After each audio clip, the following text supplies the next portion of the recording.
Hi, I'm Ray Clarke, a paediatric ENT in Liverpool, UK, and I'm the conference president designate for ESPO 2022, which was a great big meeting. We're planning for Liverpool in 2022, but needless to say, it's taken a hit from COVID, just like all of our meetings. The reason I have assembled this group is because each of you is president or head of a national or international organization who has had to reschedule or revamp meetings because of the ongoing COVID crisis. So I wanted to thrash through some of the issues that has brought about this morning. And we've all been hit by this ongoing pandemic. The most tragic consequence, of course, has been the enormous loss of life. But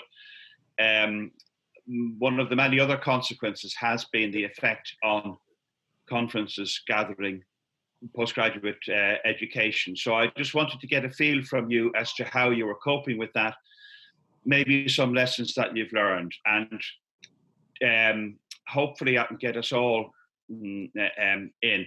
Gerry, I'm going to start with you because happily you're a few years ahead of me, so you're the father of the house, okay? Not many, but a few. And the first question I want to put to you and to everybody really is, but Gerry, I'll get your response first. You and I remember huge meetings of the American Academy, BACO meetings with 1,500, 2,000 delegates over the years, American meetings with sometimes up to 5,000 delegates. Monster meetings, I call them. Are they now in the past? Are we ever going to see those meetings again? Probably not for some time, Ray. I mean, I think we've all learned the value of Zoom and these kinds of interactions, but I don't think they will replace the real thing because, you know, meetings are essentially, and I've always seen them as about meeting people. The human interaction is really the critical thing of meetings. Now, whether or not you need to have 3,000 at a meeting or 5,000 or 7,000, you know, is questionable, I would say. But I would think that the meetings of the future will probably be more intelligent, that those who will have specific need to go and to meet particular people, and that will be in their professional interest to do it, will do so. But those who can do their business through the internet virtually, and these platforms are improving all the time, Ray. So I would say that in the future it'll be a mix of things. It'll be you'll have, I suppose they're called hybrid meetings, where you know, these meetings will be partly in vivo, or the real thing, but a significant part will be those joining online and choosing to do so for all sorts of reasons, not least, I would say, environmental reasons, because that too is very important. Gerry, I've been remiss and I didn't get everybody to introduce themselves. Gerry is Master of BACO, the British Academic Conference on Otolaryngology. Probably it's best if, before you speak, you briefly introduce yourself and say what organisation you represent and maybe how COVID has affected you. Nash, I'm going to come to you. I know your meeting is a national meeting, but it attracts a huge international group of delegates. And clearly you have been hit and you have taken the decision to go online. So just talk me through how COVID has affected your planning. And again, maybe address, as Gerry did, are we ever going to see monster meetings again? Thanks, Ray, and hello, everyone. As you said, you want us to introduce ourselves briefly. My name is Nash Patil. I'm a general otolaryngologist in the northwest of Ireland, and this meeting is in terms of my current role as president of the Irish Otorhinolaryngology Society, and it's a society that many of you have been associated with quite intimately. Rosaleen has been a linchpin and a solid support for us, and I myself have climbed up the IOS ladder over the last 15 years, starting as the chief bottle washer and moving up the ranks through vice president. The unique thing about the iOS, which really gets me, is in wisdom of our founding fathers, we're an all-island society. So we're not Irish society. We actually encompass all the 32 counties. And as you correctly say, in my 15 years, we've crafted a product that was extremely synchronized, almost like an orchestra or like a very, very, very, very targeted event. And then suddenly to have the rug pulled from under you about 3 months ago, when we realized that which we had developed almost like a child for the last decade or more simply wasn't going to happen this year, was quite a shock. Now your question is, what happens in the future, I see it in two parts. Like Gerry said, this year to me is a band-aid year. We are doing, at least the iOS is doing things in response to the fact that we cannot do what we traditionally did. But from next year onwards, and in the next years, I think we will have to be clever. Like Gerry said, we have to come together in some form or manner, because these meetings are not just about the academia and the data.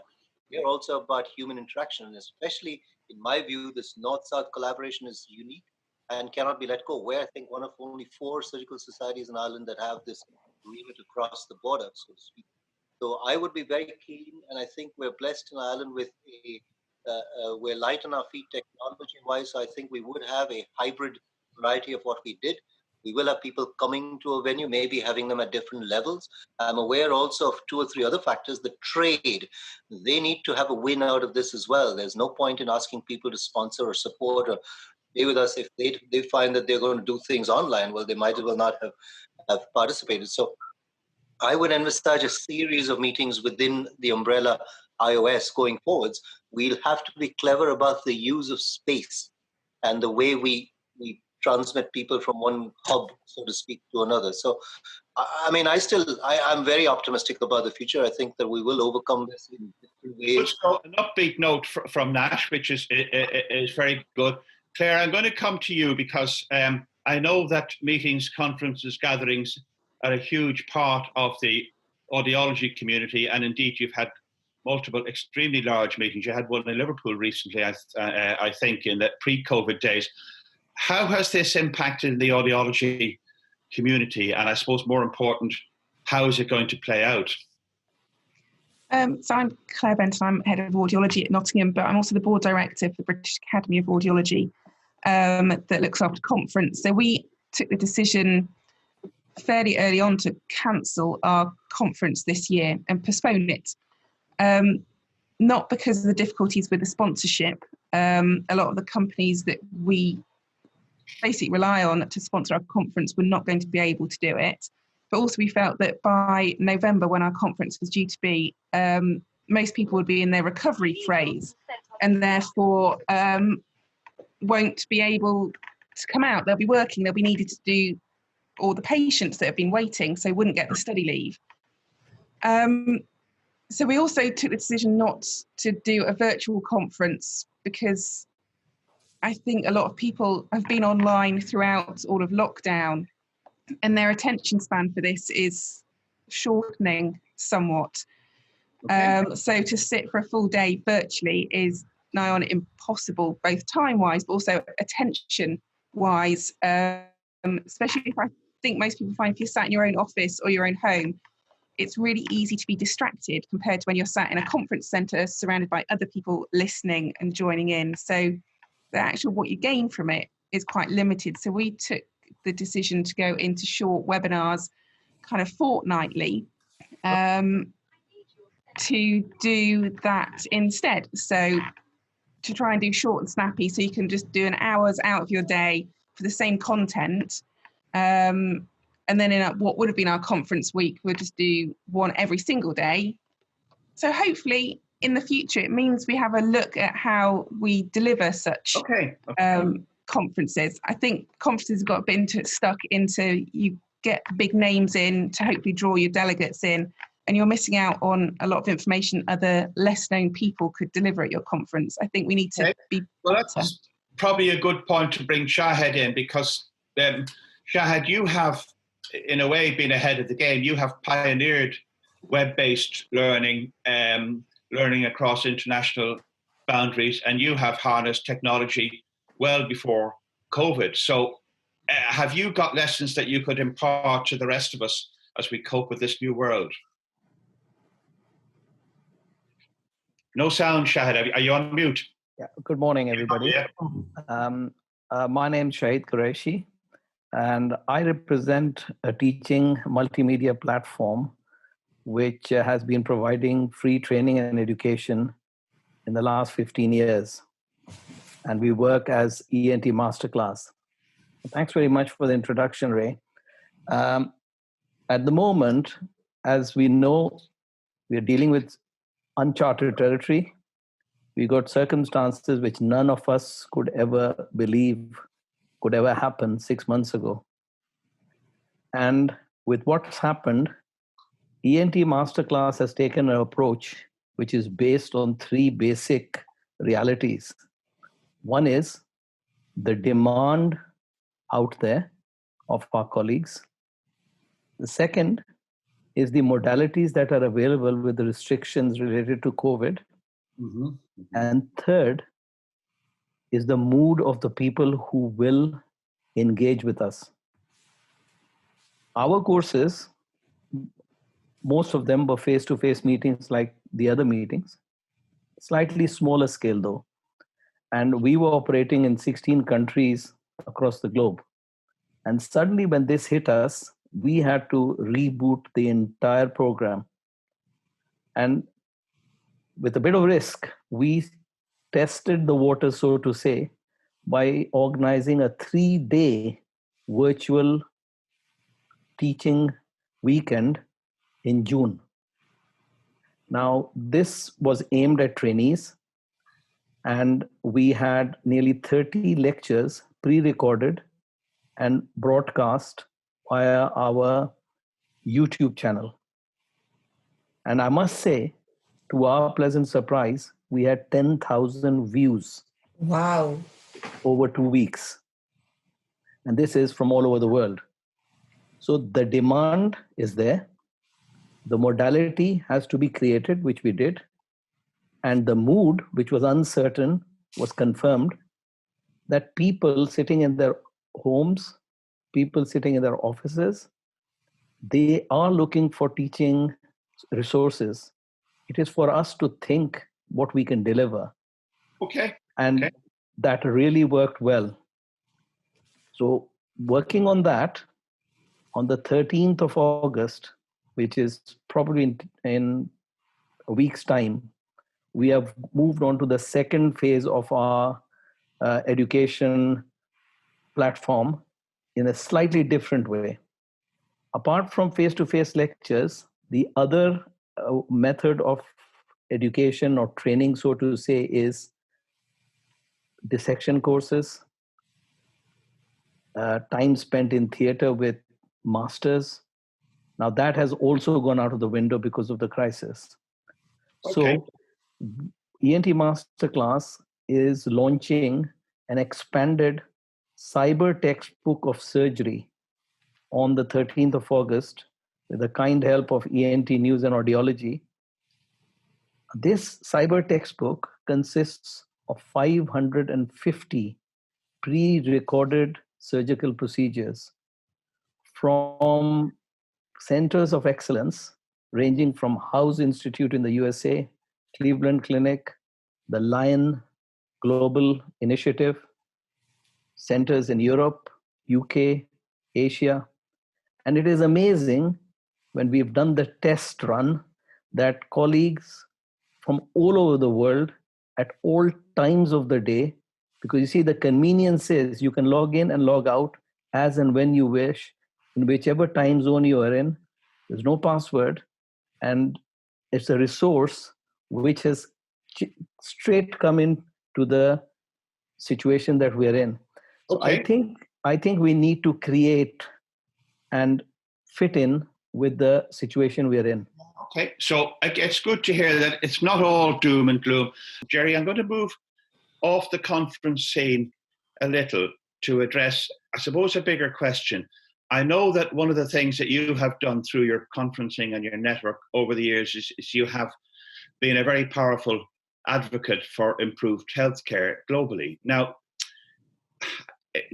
it seems to me, and looking at the television bulletins, that the new kind of rock stars now are scientists and epidemiologists and virologists and whatnot. They're on the telly all the time, and governments suddenly have discovered that, far away from the old Michael Gove quote that we don't need experts, actually governments need experts desperately. Is this a time really where we can sort of push our agenda a bit and convince governments that they need to listen to us? I mean, for example, I'm thinking about your work with the WHO on improved access to hearing rehabilitation, etc. And I'll get Claire in on this as well. So what are your thoughts on that, Gerry? Is this now a better time for advocacy? Are people going to listen to us?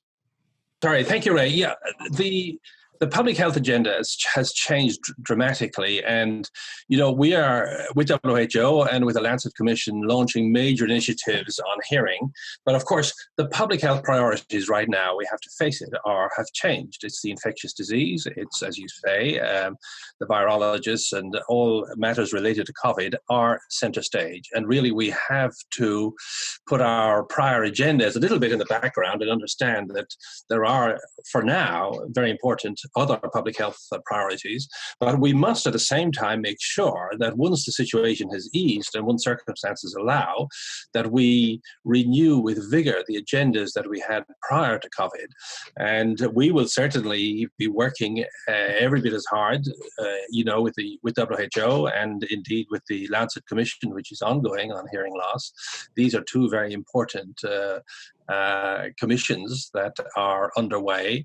They have been delayed, of course, a little bit by virtue of the COVID, but I think that's understandable. I don't think we would get our message out there right now to those who commission healthcare in different countries across the world if we were beating the drum for hearing loss. I think we simply have to understand that for now, in the short term, there are greater priorities, but that will change, and we mustn't lose sight of the ultimate goals that we had prior to COVID. It's easy, I think, to get submerged by COVID. I mean, you read the newspapers, read the medical journals, we are all immersed in this condition. But there is life after COVID, and we must prepare ourselves for it, and it will be a good one. And we mustn't forget, that we have our own agendas that we had prior to this terrible pandemic, and be ready to launch it when the time is right. But now may not be the time. Claire, can I get you in there? Because I know that, again, your association has a huge advocacy role. What are your thoughts on this topic? Is this now the time to strike, as it were? I think possibly as all our services kind of recover from this with our changing capacities, I think we need to be prepared to change.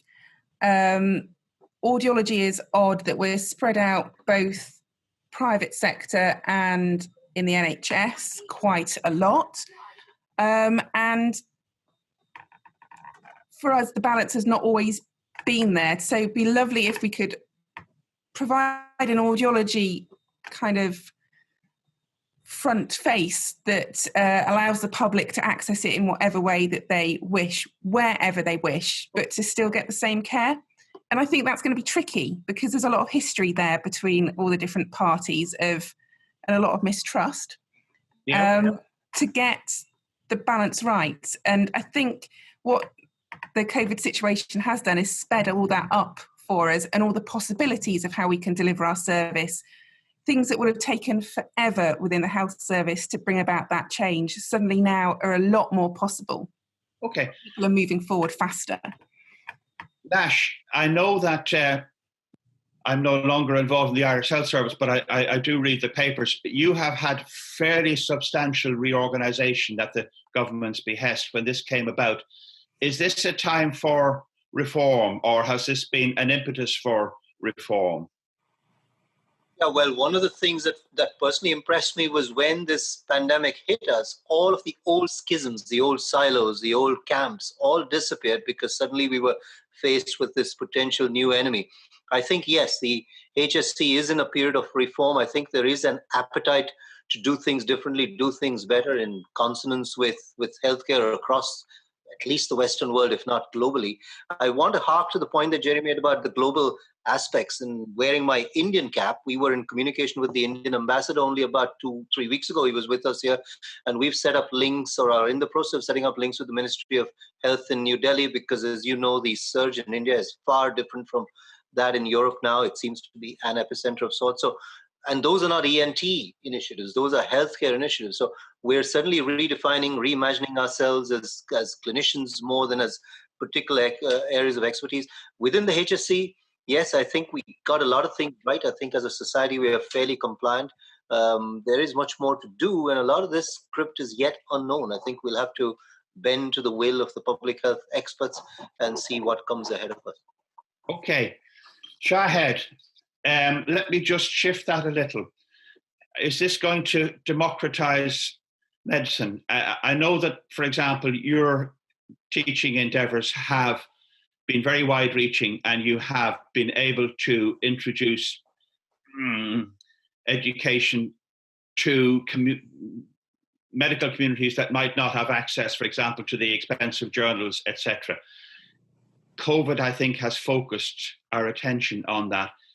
Is this a time to kind of equal things up? Are we going to have now better access for example, ENT and audiologists who work in low resource settings? Yes, I'll continue with what Gerry said when he mentioned the post-COVID world. The two things which I see in the post-COVID world as far as education is concerned is that we may carry some of the teaching tools which we've developed now as a normal after COVID, because we would be clever to utilize some of the media platforms and methods of teaching which are developing.